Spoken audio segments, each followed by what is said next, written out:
What's up, everybody? It's me, E-Man from E-Man's Movie Reviews, and today we're going to review Men in Black International.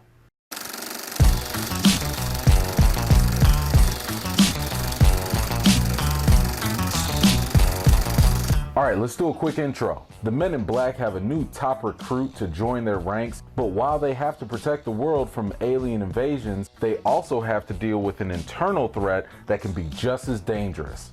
Enough of that, let's get right into the good. The good.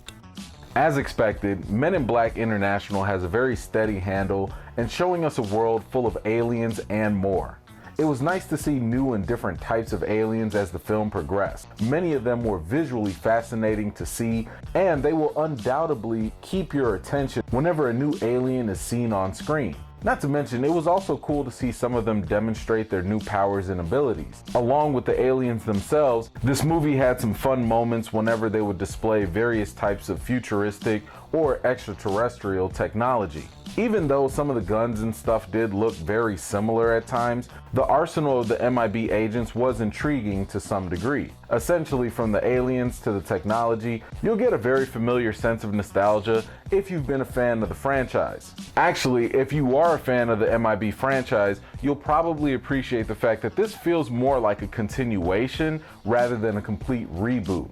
There are some nice and subtle references throughout the film that pay homage to the previous MIB movies. One way that this happens is through the return of some familiar characters. Another way this film pays homage is through its comedy. You'll be able to tell pretty early on that not only does this movie not take itself very seriously, but it also pokes fun at itself and previous MIB movies. Now, if you're a newcomer to this series, you might not catch all the humor, but fans of the previous movies will probably catch most of the inside joke. Now, I think it's very fair to say that the dynamic between Chris Hemsworth and Tessa Thompson was like the driving force to carry this movie. Their on-screen chemistry is undeniable, and they do keep your attention while they're both on screen together. Their back and forth banter was probably the most entertaining aspect of their performance. Along with them, I thought that the other supporting roles played by the alien twins were pretty interesting. The special effects used for their characters were definitely a sight to see, and I would have liked to see a little bit more from them.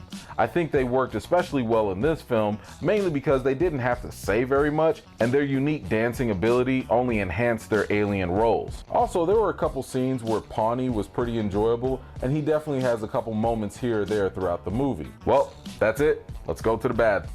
The bad.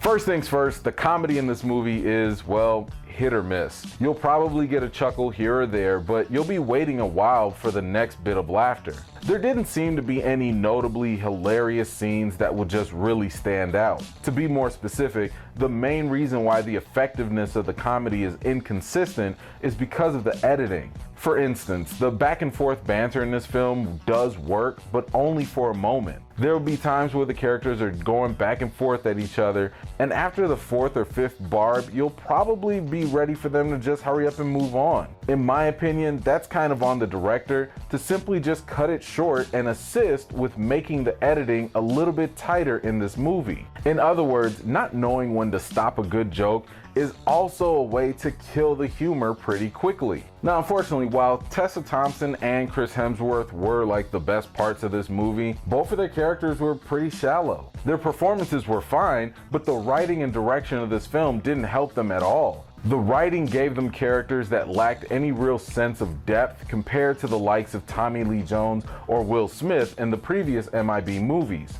Both Thompson and Hemsworth felt like they were a bit too similar rather than being two different people who would complement one another in a more contrasting way. It would have been nice to see both characters have just starker differences that they could just later play off of one another in a better fashion. Moving on, the plot in this movie is so ridiculously predictable. If you pay attention, you'll probably guess the big mystery within like the first 10 minutes of the movie. Because of this, it became so hard to care about the story. You see all the signs and the foreshadowing, and it completely negates the experience of trying to figure out the big mystery of the story. Not only that, but it was rather difficult to even care about the world-ending stakes too. At no point in time did I ever really feel the sense of urgency of the world coming to a potential end. To be fair though, having a predictable plot in an action comedy film normally isn't the worst thing in the world. However, that's typically because we'd be focusing on the main characters themselves. This plot lacked any real focus on Hemsworth or Tessa Thompson's character growth. As a result, they weren't all that relatable, and when a dramatic moment does occur in the movie, any level of emotional impact falls completely short. Enough of that, let's get right into the reason. The reason.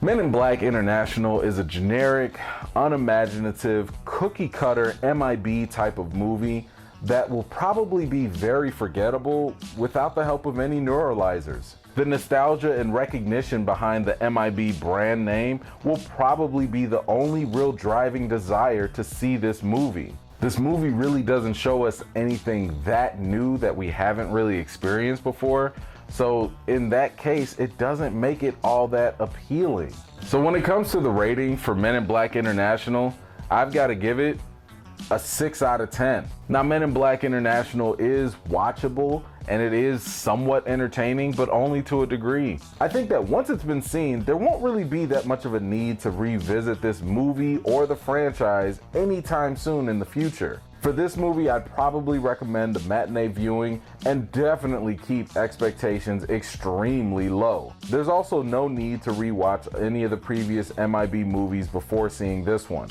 I'd only recommend watching the previous movies if you've never seen them at all. At the end of the day, I think the only thing that ends up happening when you get done watching this movie is you really start to appreciate just how good Will Smith was in the previous MIB films. And you'll probably wish he could have made a cameo in this one. Anyway, are you planning to go see Men in Black International? If and whenever you do go see it, come on back to this video and let me know what you thought about the movie. If you're a fan of the MIB franchise, let me know where this one ranks for you amongst all the other MIB movies. Personally, I still think that the first MIB movie was the absolute best. Anyway, that's all the time I got for today. Thank you so much for joining me. I always definitely appreciate you guys taking the time to watch my videos. If you're new to my channel, please don't forget to subscribe and give this video a thumbs up if you enjoyed it. I've got more videos and reviews to do for you all, and until next time, I'll see you all later.